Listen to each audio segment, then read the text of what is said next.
3 मार्च जागतिक कर्णबधीर दिनानिमित्त अमरावतीत समाजात जनजागृती करण्यासाठी विशेष रॅलीचे आयोजन करण्यात आले।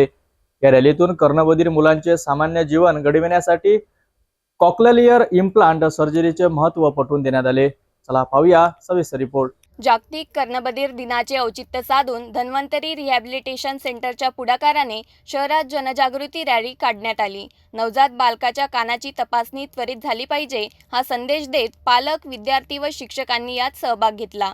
धन्वंतरी सेंटर ते राजापेठ असा रॅलीचा प्रवास झाला। या उपक्रमात डॉक्टर लक्ष्मण मोरे आणि इतर मान्यवरांनीही सहभाग नोंदवला। या रॅलीतून कोक्लिअर इम्प्लांट सर्जरीचे महत्त्व अधोरेखित करण्यात आले।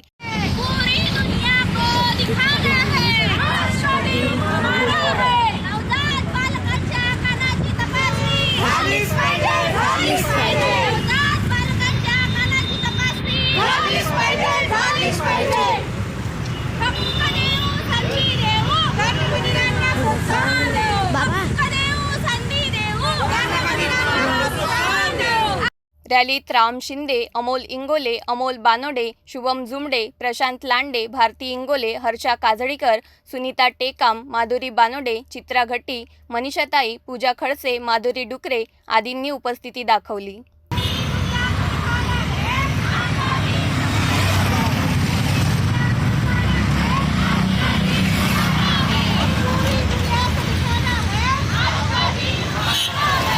कर्णबधीर बालकांनाही सामान्य मुलांसारखे जीवन जगता यावे यासाठी अशी जनजागृती होणे आवश्यक आहे।